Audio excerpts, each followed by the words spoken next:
Hey friends, are you unsure of what to say on social media or what to even send in your weekly emails? Well, what if creating content could be easy? Would you be looking for a shortcut to creating consistent content? Yes, consistent content, because you know consistency is key.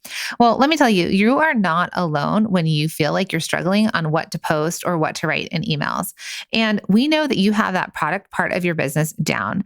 But as you're listening to this podcast, you probably already know that to get more people to your products, to buy your products, you need to create great content. Oh, I know. I keep saying content, and that's the dreaded C word. And we can't tell you how many product bosses tell us that they want to create great content for their audience and their customers, but they don't know what to say, or they are so busy they can't find the time, or they really, really, really don't want to be the face of their brand.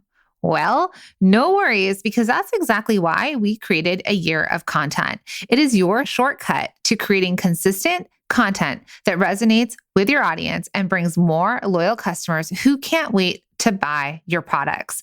If you want to see how easy this is and how easy it is to create content for your audience and your customers, head to www.ayearofcontent.com. Welcome to the Product Boss Podcast, where we help product-based businesses grow their sales and improve their strategies. Hey everyone, I want to introduce you to my co-host and biz bestie, Mina Kunlo-Sitep, an Amazon guru that has built a multi-six-figure product-based business. And introducing the other half of the Product Boss, Jacqueline Snyder. She has helped launch and grow over 500 fashion apparel and accessory brands, even one of her own. And together, we share our inventory of secret weapons that will help you dig deep and do the work it takes. Are you ready? Let's build together. Hey, everybody, and welcome to another episode of the Product Boss Podcast. I'm your host, Jacqueline Snyder, with my funny, hilarious, and awesome co-host, Mina Kunlo-Sitep. Hey, Mina. Hey, Jacqueline. So I had to announce you in that way because... Not because I'm all those things. Well, you are. I had to pull that out of myself. These descriptors. But we have some really fun special guests on today. And I was like, I have to tell you that you are also an awesome business partner and so fun and funny, at least for me. Same with you. You're hilarious. Thank you. But compared to these two, we got to work on our stand-up. Yeah. It's a sliding scale of less than, So super side note, we were at a mastermind, a small group mastermind. We had just met these women in person for the first time, and they were telling Mina that she was the funniest and the most fun. Okay. So they were just Mina in her element. And they're like, Mina, you were so fun and funny. And I was like, yay, yay, Mina's like the life of the party. Then they ask us to take a photo, like a group photo, and we're like all professional photos. And then the next one, they're like, okay, act like you're having fun. I mean, it's like, how do you act like you're having fun? And she looked around literally like, how do I do this, everyone? And they looked at her and like, you're the fun one. I would not say that I'm goofy though. Like when people prompt goofiness or, I'm sure comedians get this all the time. Like, tell us a joke, Be funny now. Yeah. So I'm probably unprompted, but I would say that I have some witty comebacks, which was what they were saying. But I think that you're hilarious too. And I would have to say that we're pretty much the funniest of the entire group there. I hope nobody's listening. Don't take yourself too seriously, everyone. But yeah. No, so it was so funny because she was just like star of the show. They're like, we went out for tacos and tequila, and Mina was hilarious there. And they're just like, this woman is so funny. I wouldn't play me up that much because I was just talking and having fun. But I was definitely not. I was sitting there quiet at the end of the stage, throwing jokes out. It was definitely you're just having conversation. Hilarious. And then it was so funny because it's the end of the mastermind. And then they were like, pretend like you're having fun. And Mina literally out loud was like, I don't know how. And like, I don't understand. But you're right. The goofy part. But this is why, we're so excited to have, so for the second time on the show, Kat and Nat are back on, and you may know them, Kat and Nat Mom Truths. You may follow them on Instagram or TikTok. Or their podcast. You may have seen them on tour. Yes, their podcast, all the things. And they are coming out with their second book, which is dropping on March 29th. So by the time you hear this, it is available anywhere you buy books. And it's Kat and Nat's Mom Secrets. And this is the follow-up to their nationally bestselling book, which is Kat and Nat's Mom Truths. And they've invited their community, and they talk about this in the podcast. They've invited their community of mothers to share their own darkest parenting secrets. And they use those to kick off their own stories, going deeper about big topics like guilt, balancing career with motherhood, and body image. So it's just awesome. There are some fun confessions in there. We talk about this in the podcast. And we're so excited for you all to listen. Yeah. And it's funny and humorous. So all those things that Jacqueline talked about that said body image, parenting, guilt, they sound so heavy and hard, which truth, they are hard, but they do a funny and hilarious spin on it that normalizes everything that you think in your brain, and that we all are messy behind doors, and that's okay. And I love the interview that we're going to, pop right into here for this podcast episode, but you'll start to see like how they approach life. They approach with joy, humor, just friendship and non-judgment, so it's a great one to listen to and walk away with feeling inspired and knowing that you're doing a great job. Yeah. And to know that there's no perfection. We're our own worst critics. And what they really wrap it with is, joy, like raising our children with joy and giving yourself a break, which I'll tell you, they have been instrumental. And when I follow them, and I talk about this in the episode, where I look to them as those confidants, right? Or people that are modeling they've got kids that are older than us, and people that are modeling great success as business owners, having fun, not taking themselves too seriously, having beautiful relationships with their children, and modeling motherhood in this new day and age, which is bonkers. It is bonkers.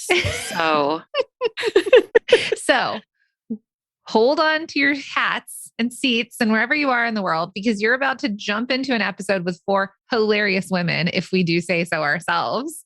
So I feel like, in this interview, you hear me fumble a little bit. So, for all of you longtime listeners, first time caller, longtime listener, you understand that, it was kind of like when they were like, do something fun in this photo. Well, this was kind of like ask a funny question or a good question in an interview. It was kind of fumbly, I gotta say. You had the good, hard-hitting questions.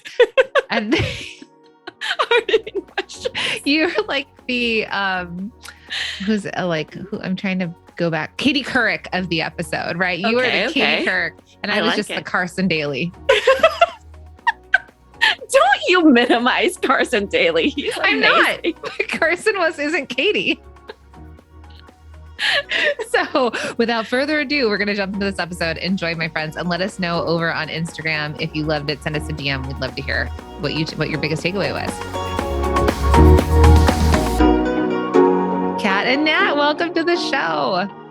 Oh my gosh. Thank you so much for having us. Again, you're so close to me too. You're in New York City right now doing something for Good Morning America, did you say, or Today Show? No, we're filming for the Today Show, but we're coming back next week to go on the Today Show, but we're going on the Good Dish tomorrow.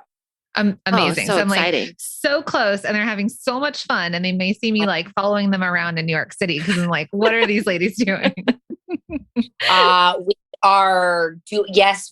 Guys, wow, Mom Secret, you get away from your kids and it is like there is zero, you can't do anything. So your brain just goes and you just look for fun. And we had to do a project where we had to walk up to strangers, and I needed to get some liquid courage for that. So I thought one margarita, but then I saw the girl next to me and she had a cucumber one. I was like, well, I got to try the cucumber one. We had 6. Yo, 6 in an hour. In 1 hour. Lots of tacos too. That's amazing. Yeah, treat yourself, right? I get the feeling because we went to a wedding. One of our director of ops had her wedding. We hadn't been in a wedding in forever, and I was away from my kids. I got so drunk. I was chugging wine, and then Jacqueline had to drive us from New Jersey no to water, New York, even though she imagined that there was water. And then I like that. She goes to and me, I had the hangover from she goes hell, basically. She goes, me drunk is like you you sober? She's telling me because I'm usually the talky one. I was like, well, you're fun drunk. So let's just do this more. And I love that. I love that. It was a wild time. We were like moms out for post-pandemic, basically. And then she's like to do that asleep again. in the car. Yes, I know. Do that again. It's But reckless abandonment is fun. It is fun. It is. When we get together, we work. We just like, because we are not together, so we work on stuff, and so we probably do need to like. We're going to Costa Rica next week, so we will for sure. Oh, Margarita's that's terrible. Two of you? No, we're with a group of women. 15 other women. So it's going to be lit. Let's just say, like the kids say. We're doing things wrong. We're doing it way wrong. I know. Why don't we go on these things? But the only thing I think about Costa Rica is like, I love that you guys say it's going to be lit, because my idea is that you're going to a retreat, you're doing yoga and drinking green juice and going to bed early and like doing the salutations. Is that what you guys are going to be doing? I believe there's a lot of cocktails happening. So. Wow. I'm pretty sure. Trip. I know one of the trips is going to be that we're going to go into like lava mud. Some sort of spa, but then there some sort of spa with after. lava mud, and it will be lots of cocktails and everything. So it'll be a fun trip. Well, after that, you're going to look 22 and drink like you're 22. It's totally the hungover like we're 42 instead. Yeah, with the brains of 42-year-olds. Details, y'all. Details. All right. So you are in New York because exciting news, my friends. They are launching another book. Their first book is Cat and Nat's Mom Truths. Huge fans over here. And next one that's coming out is Cat and Nat's Mom Secrets. So tell us, what are the secrets that we're going to get revealed inside of this book? So I will tell y'all that some of them we cannot repeat. They really are too risque for, I don't know how like rated R, because a lot of podcasts. Clean. So thank you. So you needed that right now. So we can't go into a lot of stories, but what I like to equate this book as is when you have new kids or whatever, not new kids, when you have like a babe, like, you know, you're a new mom. When you're a new mom, there we go. You see the tequila's talking into the journey. It's like you're so consumed by just doing life that you don't realize how high strung you are. And then the more you get into it, the more messy motherhood gets in a way and life gets, and you kind of become okay with that. So I feel like this is a book that most people don't read or have, where it's like, we're into this journey for 13 years. It's a lot messier. The wheels come off. You think you're playing house for the first 3 years. And then you're like, oh God, that is out the window. Yeah. And I feel like this book is a really raw, part of motherhood where people don't talk about it. And a lot of the books are advice driven. Ours are more make you feel normal driven. And our whole mission is to make women feel like, you know, everyone's got a gong show going on in their house. It's okay. Like, there are so many confessions that go on from here to kingdom come. We're going to just get through this. And, you know, this book was inspired by, while we go on tour, we decided during one of our tours to put out a fishbowl and get people to put in their anonymous confessions, because we have learned that when you just speak your secrets, speak your truth, you realize that you're not the only one. So a lot of the secrets in this book come from anonymous confessions from all of our viewers / friends. And then we sort of like riff off of how we can relate, what's a story that we have that's kind of like that. And honestly, we tell stories and secrets in there that we have never, ever told before. And so much so that I told my mother-in-law, you can buy the book to support me. You cannot read the book. And I had to get my mom to read it first and say, I'm sorry for some of these things. I just need to be honest with my truth. But are you okay with me being like, our moms are so cool. They're like, if it's your truth, then speak the truth. So good. I just want to say a couple of the confessions that are in here are being a single parent and feeling isolated and lonely, fantasies about running away. I will admit I've had those once a year at least. What to do when your child brings an adult toy to class, and dad crushes. So those are just some of the confessions we chat about or you chat about inside of the book. I love Absolutely. It. Oh my gosh. Absolutely. Well, I mean, dad crushes is just, that's how you get through drop off and pick up. I mean, and I'm very open about that. Like, if there's a hot guy, guys, I've actually never told this story before. Are you about to tell a brand new one right now? A brand new one right now. Ooh. Are you? Don't do this. It's okay. So there was this hot actor that worked, who had a kid at my sister-in-law's school. And he was an actor, so he was available. Do you remember who he was? No, but you showed me his Instagram. Okay. And he was married to, I feel like, an ex-playmate. This is true story. You did tell me Okay, this. so playmate. We looked her up too. So we, as you do, go to school pickup. None of our kids go there just to see if we can catch a glimpse of what he looks like at the school. And when we saw him, it was worth the drive. So we saw him a few times. We saw him outside the gym once. We were looking like, that must be him. So we have taken dad crushes to the next level, to be honest with you. I don't know about you guys, but like, I love it.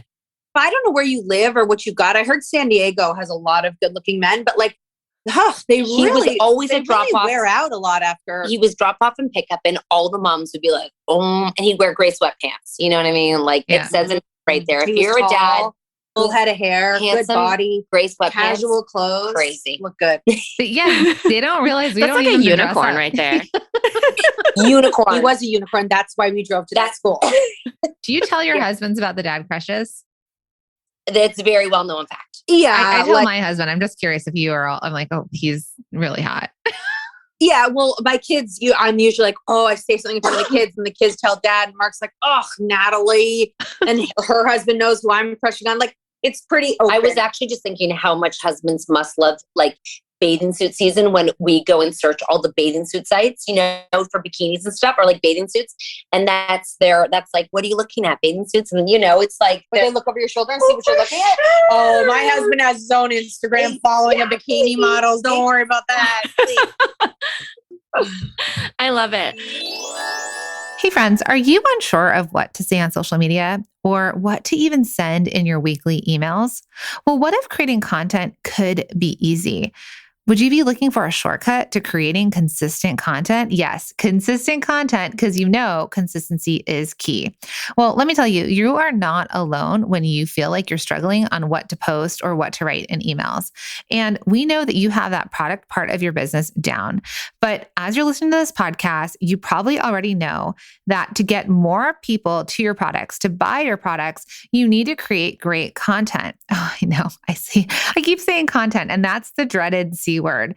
And we can't tell you how many product bosses tell us that they want to create great content for their audience and their customers, but they don't know what to say, or they are so busy they can't find the time, or they really, really, really don't want to be the face of their brand. Well, no worries, because that's exactly why we created a year of content. It is your shortcut to creating consistent content that resonates with your audience and brings more loyal customers who can't wait to buy your products. If you want to see how easy this is and how easy it is to create content for your audience and your customers, head to www.ayearofcontent.com. So when you're writing the book and you are, getting these confessions from all these different people, your audience and everything like that, do you feel like the book changed you, like your perspective? And did it make you more accepting, I suppose, of being the hot mess that we all are, right? How did it shift the way that you think? Well, first of all, it took us a really long time to write it. I know that it was pre-pandemic. Let's just put it that way. It just took so long, just because you really want to make sure that you capture the perfect secrets and confessions. And it took us a while to realize how far we wanted to go with our own confessions. And then to write a book just takes a long time anyways. But as far as the perspective, I think that every single day being in the Cat and Nat community and people sharing makes you more and more open-minded, because you only live in your own world and in your own head. And every time you hear someone else's experience, it broadens your mind, and it hopefully, and it should always open it up instead of repelling people that are different and things that are different and secrets that aren't yours.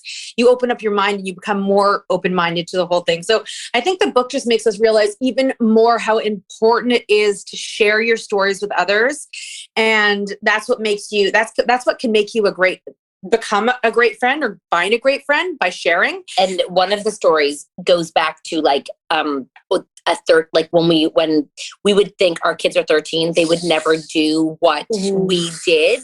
And I feel like that's the biggest parental like red alert, do not think that your kids are different than you, because they will, maybe they're a year behind because of the pandemic. Yeah. But there is no way you're dodging a bullet. Like if you think your kids are perfect at 13, 14, 15, you are going to be madly mistaken. And I think that whole journey of, on the outside, we always look like very, quote unquote, good girls, but I was hired to babysit other people's children. Meanwhile, yeah. And I think that we were always kind girls, but yes, definitely, teenagehood can run naughty. And I think that really, that was more of a shocking revelation when you stop and think what your 13-year-old self did when you have a 13-year-old. That 100%. Is a shocking revelation. And so that slaps you in the face. It totally is. And the two of us grew up like, we had single moms, and they were at work, and we were in the city where we had public transit. We could get anywhere, anytime. And you better believe we took advantage of the freedom. Yeah. Yeah. And I think it's funny too, because we think, oh, we're doing it different than our moms. Right. And so surely our kids might be different than the way we were, but no, right. I mean, my mom says God can only give you is what you can handle. And that's what she says when she's talking about my daughter. Oh my God. Yeah, and also it might not be the exact same, but it is the same genre. Yeah. Do you know what I mean? Like, I always think of parents and TikTok and like all of these like social media, and they're like, it's the devil. I'm like, guess what? Like 100 years ago, Elvis was the devil too. Like, when we think about what was the actual bad thing at that time, right? There's always something. So we have to really not fall trapped into that. We were recently talking to someone, and they were like, kids are always on social media and devices and all this. Kids are even doing their homework on FaceTime. I'm like, we were on the phone with our friends doing 100%. Homework. Like, it's just, they have a visual. We didn't have it, but it's the same kind of thing. That's why I feel like our book is different, because I feel like it brings you up to a time that everyone's afraid to talk about. It's like we get to teenagers and you want to put your head down and pretend that nothing, like everything is perfect. And I feel like because it's not your journey to talk about, it is a time that mothers often don't speak. And I think that is a really lonely and silencing thing when you have children who are going through things and you can't talk to anyone. And I think that will be the next biggest problem women will face, because social media makes look like every teenager is perfect, but you feel like you're screwing up, and that's just not the way it is. Yeah. Right. I think that, there's this new movie out, Turning Red. It's about puberty. And I still have to watch it with my daughter, who's 11 years old. But my youngest watched the beginning part of it, and she started crying because of the mom telling the teacher that the little girl had a crush. And she was like, but I have a crush. So am I in trouble? Well, first of all, I didn't even know she had a crush, first of all. And then it comes all spilling out. So it's like, you don't even realize the things that are going on in your kid's head from any age. And I was like, it's okay. You can have a crush. Mama won't tell your teacher. And it's okay. Your teacher won't be mad at you. So she was more concerned about the teacher being mad at her at that age than, somebody who's older and watching it. So I love that you're speaking to the mom that kind of, we don't know what we're doing. Let's just say that at any age. No, like it was such a lie that we thought our parents knew what they were doing and they were responsible for us, because who knows? I know. It's true. So what is something that you hope that somebody takes away from the book, that they read it and can take away from it? We always say the thing that brought Kat and I together was, we were friends since 9th grade, and we got together because we had babies, but it was literally a moment that I shared a secret with her, and she made me feel normal about saying it out loud. I was so nervous to say it. I couldn't tell any of my other friends who didn't have babies. And the way that she made me feel in that moment is when I realized that if you open up and tell people and don't keep it in this locked up space inside of you, the guilt that you feel won't be as big. You could share the guilt with everybody. And the other thing is that, like Kat said, like, we share a lot of stories of the naughty things that we did growing up.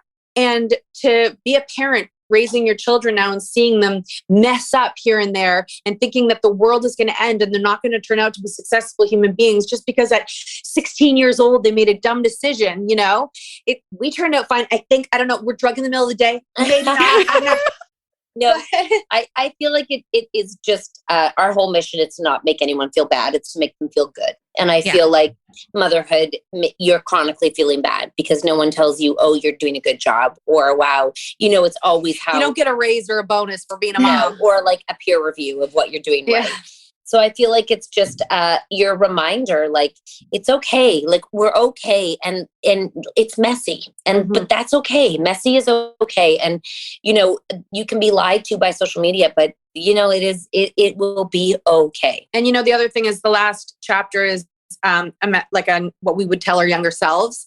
And that is very much, when Kat and I were younger and we thought, getting married and having a husband, having kids would be this way. And it would just be this picture. And the reality is it's not like that, but that's okay. So, stop, I would tell myself, don't just let it happen. Let life happen to you and deal with it as it comes. Don't put expectations for yourself because you're only going to disappoint, because things may not be like that, but they might turn in a different direction, which are even better than what you thought. But the expectations, you just need to sort of let them go and let life happen, especially when you have children.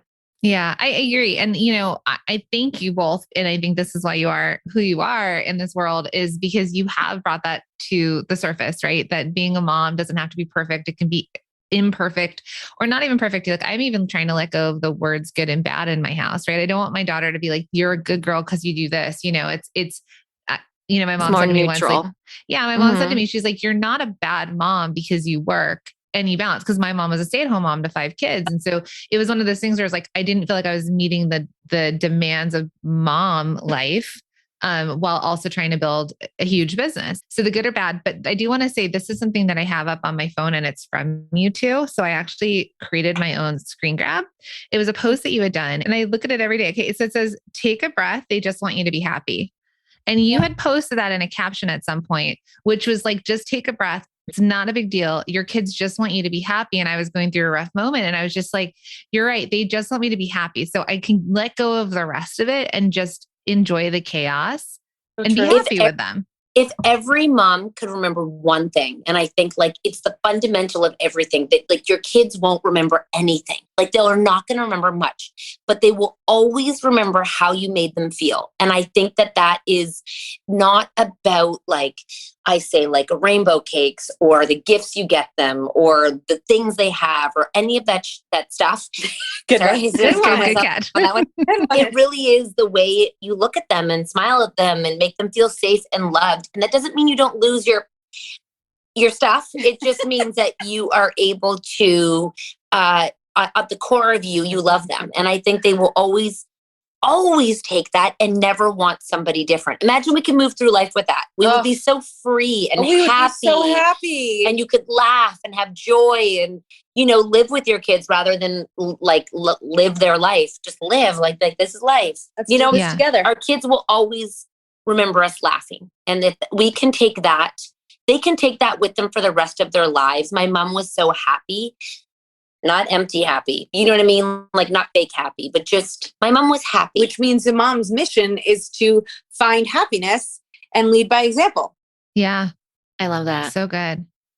So I want to go to Costa Rica next week with no kids, right? Good girls. No kids. Girls. I wanted to ask you because you have each other, right? But Jacqueline and I actually don't. We're not in the same place. And this might be not something that you talk about in the book, but I'd like to know just from following you on social media, is that how do you have other mom friends? Or no, absolutely not. We have an NDA and a contract. No other friends. I'm just texting back and I look over and it's a woman's name. I'm like, that's not your sister-in-law. That's not your sister. And that's not your mother. Who are you texting? Your husbands are fine with the other guys, but you two know other women. I'm going to tell you something really quite amazing. Tonight, we're going for dinner with my childhood best friend. And Natalie is now really good friends with her too. And they surprised me for my birthday last week. And our friends, weirdly, Nat has a group of friends. I have a group of friends. They weirdly... You're also going out to dinner on Saturday night. I know. They weirdly understand our relationship without judging it, questioning it, bringing it down. It's not like you two are weird. It's just... they understand us. And I find that, and then they're incorporated. She knows all of my friends. I know all of her friends. Although I choose, it's easy. There's no, our husbands know the deal. Like it's just, and then we have like, moms in the neighborhood who like, we've just come to know our arses because they're very good. That's not a swear word. They're very good at being organized, and their kids are friends with our kids. They picked up, dropped off. I have play dates organized while we're away. Other moms helping. So we have a big crew of people around us who support this relationship. Yeah, for sure. I love That's so good. Yeah. My best friend just messaged me today and she's like, I know you're busy. I follow you both on Instagram. I know you're doing these things. And this is my Those are pre-planned posts. So yeah. No, but we were having fun last week. And it's that idea of understanding the different people for you. And I'll tell you, this is where I was going earlier was I met this new mom. My daughter found a friend. She's 6 and she introduced me to the mom. And one of the first things she says is she's eye rolling her children as they won't get in the car and buckle their seatbelts. And she's like, I told my husband literally I was going to have an aneurysm and he said he was going to have a heart attack from having 3 children. And I was like, oh, you're my kind of people. Right. Yeah. Because it was that idea of like it not being perfect, that as parents, we can complain. I'm not looking for a bunch of complainers, but this idea of just, taking it. I think the pandemic was really hard on a lot of parents. We were isolated and parenting on our own, thinking that we were the only house yelling at our children and like struggling with homeschool. But then when we got back together, it was this kind of commiserating, but then seeing yourself reflected back in other people and being like, I'm not weird. I'm not off. I'm not bad. Totally. And, I think something that every mom, if they ever were like, I think having fun with your kids is so important. And I think that it's not always parenting. And, we try to have a lot of fun with our kids on top of parenting because it makes experiences like for them to bring, we're raising a generation of joy. That's what we're really trying to do. And I think that joyful parents raise joyful kids. And I think that, there's such pressure cookers for so many kids because we're trying to nail in so many things for them to do rather than, no one really talks about joy or finding fun or like, how do you do that? And that is a specific skill. I have to tell you all that you have to find because you have to let go, and joy is vulnerable and vulnerable is hard. So if you can find a little bit of vulnerability with your kids of joy, I think that is a life lesson for them all around. Now I am drunk, so that could be totally wrong. Oh my God, it's so good. Kat and I raised our 7 children together, but weird, I know. But whenever, no, it's great. Whenever we're, getting together, they know it's going to be fun. If we're going away somewhere, not necessarily like a vacation, but just going anywhere together, it's good. They associate that, it's going to be fun when like we're with when the moms are with the kids, the husbands stay home. But, so you travel. I mean, I know we were all locked up during COVID, but you're traveling. So what have you? I know you've raised your kids with this experience of moms work, moms go do this. Like we go sit in the car and record our podcast, sort of thing. But have they ever sort of complained about it, or how do you tell them? This is what mom is doing to hold mom's identity, right? And then that you come back and you're with them when you're with them. And then when you're gone, they're okay with it. I'm going to let you know, a blue check mark on TikTok goes a very long way for the teenagers. You know what I mean? Like once we got that, they were like, go live your life, mom. Before that, you're official. Like, we were nothing before TikTok. Now they're kind of like, but it's really important that we let our kids know that when we travel for work, it's because we're going for our career on our mission since the beginning is to always like bring women together in a non-judgmental space where everyone supports each other. We are also contributing to the family, which means some of the opportunities that they're able to have are because mommy works and goes off to do things, and that they should be proud of us when we go to work. They should tell us like, have a good show or have a great trip. And we need to make sure not to apologize for going away, because then they're going to think there's something wrong with the reason we're going away. We want to train their minds that be proud of success, be proud that your work, that you're doing a job that you believe in, and that we will be home. And it doesn't mean we love you any less. And for every parent who questions this, like 2 things. Number 1, your children having to deal with emotions that aren't held by you is the biggest lesson you can give them, because often as moms, we hold their feelings and their emotions and we carry them through the hard feelings. If you're not there and they're having to learn on micro scales, when they get to the macro scales and you aren't there, they're only going to learn, it's like, they're going to struggle. It's like that word where you build immunity. It's like hardship immunity. So when they miss you, that's a feeling they learn to cope with. When something happens at school and they can't unload on you, they learn to deal with it. And for this, we call humans build resilience. Yep, immunity. It's like emotional immunity is what you teach them when you step away and let them know other people love them, and they can launch. They will launch more because of what they've been able to handle without us. Yeah. I love it. I mean, drunk these words of wisdom. Imagine. Oh my gosh. Like, So I wonder if it's good. better or No, you're not you know what? I'm sobering up. It's almost time for another. I'm sorry. Get this lady a drink. So amazing. So we're so excited for your book. It's going to drop on March 29th. So when you all hear this, go out and grab it. Is it available anywhere? Anywhere. Everywhere. It's available now for pre-order. And if it'll be launched on this day. It's available right now. Right now. Yeah. And just thank you for everyone listening, because I know that this is a super hard job and no one's going to tell you you're doing a good job. So you're doing a good job, even though you don't feel like it. The days you're failing, they're just life lessons that your kids are learning. Just remember that. Yep. So good. We will put all the links to buy the book, just go out there, get it for a mom that needs to feel reassured about their choices too. And I'm going to send mine to my best friend in LA. Oh yeah. So, and I'm sure it's a funny book too, right? No, they're not funny at all. Come on. Humor makes everything better. It's a little bit naughty. It's a little bit, it is us in a nutshell. Humor's our coping with stress is through humor. So we bring it to the book so that you can laugh through your stress. There you go. So excited. It would be a great gift. Thank you for being here with us, and good luck, hitting up the strangers on the streets, and we can't wait to see you on TV doing it. Thanks, guys. Bye. Thank you for being here and listening all the way through the Product Boss podcast. If you love our show and it has helped you in any way in your business, would you mind doing 2 things for us? Subscribe to the show so you never miss an episode, and leave us a review. Reviews help other product entrepreneurs know that this is the place to be to grow their businesses and realize that they're not alone. And we know that you all know that a 5-star and honest review helps you sell more products to more people. So you know that your reviews help us reach more listeners around the world. Remember, what we give is what we receive, and we are all about helping each other in the Product Boss community. We are all in this together. We would be so appreciative of you if you could take the time right now to subscribe, leave a review, and even share this episode on social or someone you know so we can impact more lives. And remember, subscribing means that you will get notified each time we release a new episode so you never miss a thing. You have helped us grow and climb into the top 10 of all marketing podcasts, and together we can keep climbing. Thank you, friends. And remember, there is room at the top for all of us. This episode is brought to you by the Shop 1 in 5 Pledge and Small Business Shopping Directory. It's a commitment to make 1 in 5 of your purchases from a small business online or offline. So head to shop1in5.com to take the pledge.